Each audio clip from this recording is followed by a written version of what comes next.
मारते ओए ओए ओए कटाउणा सी ओए रेट कटाउणा सी ओए गरीब मारते ओए गरीब मार गंजियो गरीब मर गए।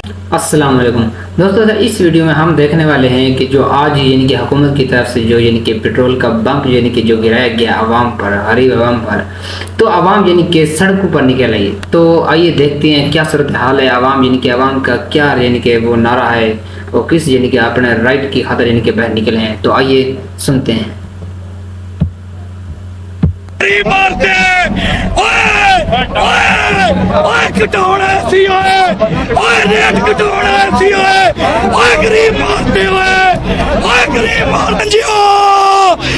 गंजियो गरीब मर गए, गरीब मर गए, गरीब मारते चोरों ने ओए गंजियों ने गरीब मारते ओए कहते गरीब कोई नहीं रहने देना, गरीब कोई नहीं रहने देना, मार देने सारे गरीब मार देने मेरे जवान हौसला चोरो चोरो चोरो गंजे चोर गंजे चोर मुड़ वे खाना सानू चोर पै मार दे गरीब। ये देखो ना बिजली आउंदी कोई नहीं, लालटन साडे मलिक साहब ने दिती कहंदे घर जाके लाइट नहीं आउंदी, ये ते बाली क्यों दिता इन्हां ने मैनू के जाके गंजियां ने कोई शै नहीं दिती, उन्होंने ने जो रहिंदा सी लिया, जो कुछ रहिंदा सी लिया और बेड़ा गर्क करन आए पाकिस्तान दा, पाकिस्तान नू लुटण आए चोर। मैं की करा ओए होई हुण साडे नसीबां च रह गया चोर, ये होई चोर साडे नसीबां च रह गया। दसो ऐ ते कह रहे सन ਅਸੀਂ सब कुछ ठीक करन आए हैं। भाजी ठीक करन नहीं आए, ए अमरीका दे गुलाम आ, ए पाकिस्तान नू बर्बाद करन आए आ, ए पाकिस्तान नू तबाह करन आए आ, ए पाकिस्तान नू तबाह करन आए आ। चोर है गंजे चोर है। भाजन मेरे वस विच नहीं है, मेरे वस च नहीं, मेरे सामने होन या मैं अपने आप नू मारा या इन्हां चोरां नू मारा। मैनू पाकिस्तान नाल मुहब्बत है, मैं पाकिस्तानी हाँ और मेरे को जो होया मैं पाकिस्तान लिए कर सकदा। ये पाकिस्तान दा बेड़ा गर्क करना है, पाकिस्तान नू तबाह करना आया। बिजली आउंदी नहीं, बिल आउंदे आ, बिजली आउंदी नहीं।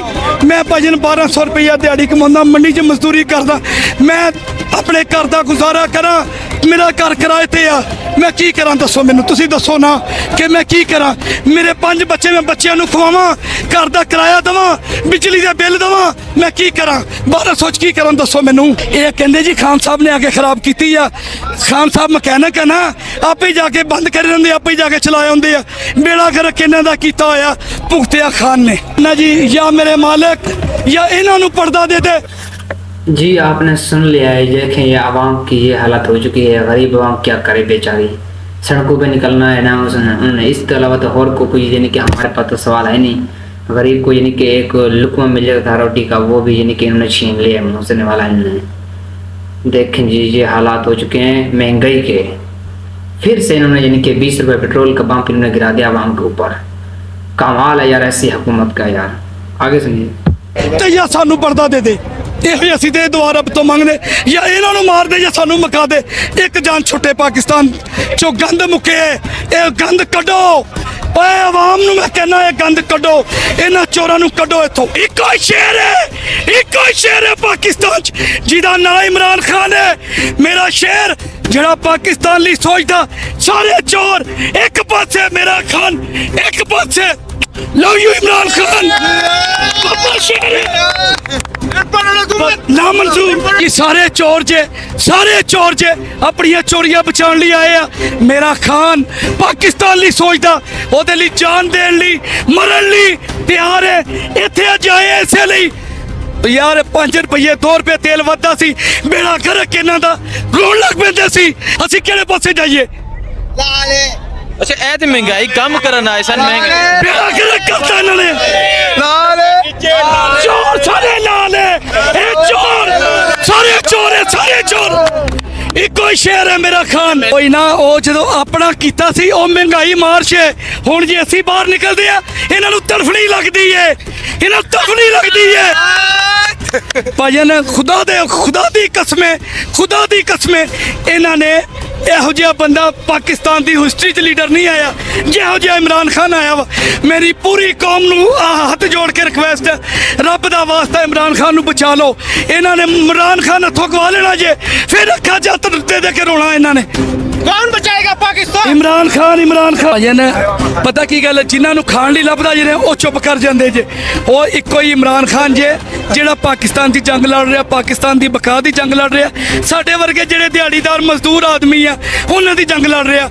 ਮੈਂ ਤੁਹਾਨੂੰ ਅੱਗੇ ਵੀ ਤੁਹਾਡਾ ਮੇਰਾ ਇੰਟਰਵਿਊ ਮੈਂ ਤੁਹਾਨੂੰ ਦੱਸਿਆ ਸੀ ਕਿ ਭਾਈ ਮੈਂ ਆਪਣਾ ਨਾਂ ਨਹੀਂ ਲਿਖ ਸਕਦਾ, ਮੈਂ ਅੰਗੂਠਾ ਛਾਪ ਆਦਮੀ ਆ। ਮੇਰੇ ਮੂੰਹ 'ਚ ਜ਼ੁਬਾਨ ਇਮਰਾਨ ਖਾਨ ਨੇ ਦਿੱਤੀ, ਮੈਨੂੰ ਸ਼ੌਰ ਇਮਰਾਨ ਖਾਨ ਨੇ ਦਿੱਤਾ। ਤੇ ਹਲੇ ਵੀ ਯਾਰੇ ਇਸ ਤੋਂ ਵੱਧ ਹੋਰ ਇਹਨਾਂ ਨੂੰ ਕੀ ਚਾਹੀਦਾ। ਇਹੋ ਜਿਹਾ ਲੀਡਰ ਅੱਜ ਪਾਕਿस्तान ਦੀ ਹਿਸਟਰੀ 'ਚ ਨਹੀਂ ਆਇਆ। ਕਾਇਦ ਆਜ਼ਮ ਤੋਂ ਬਾਅਦ ਇਮਰਾਨ ਖਾਨ ਦੇ ਨਾਲ ਲੀਡਰ ਕੋਈ नहीं है ਜਿਹੜਾ ਪਾਕਿस्तान ਦੀ सोचता जी। शुक्रिया आपका, आपने वक्त दिया। हम ये कहना चाहेंगे कि आज से 3.5 साल पहले जब खान साहब की हुकूमत थी तो उसमें जब पेट्रोल 2 रुपये लीटर बढ़ता था तो ये लोग शोर मचाते थे। और हमारा एक KPK का नौशहरा का एक सूबाई असम्बली का एक मिनिस्टर है इख्तियार वली, वो साइकिल पे चल के जाता था कि मैं साइकिल पे जा रहा हूँ। अभी इन लोगों को शर्म आनी चाहिए कि आज इन्होंने पेट्रोल तो इनकी क्या क्रेडिबिलिटी है, ये क्या कर सकते हैं इस कौम के लिए। ये आए अपने लिए हैं, ये कहते हैं कि इमरान खान साहब की औलाद जो है ना वो बाहर बैठी हुई है।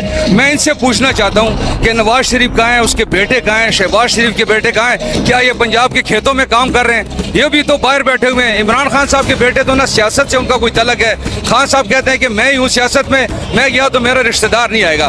ये महंगाई जो इन्होंने की है ये हम कहते हैं कि सरासर नाइंसाफी है इस कौम के साथ। गरीब आदमी कहाँ जाएगा?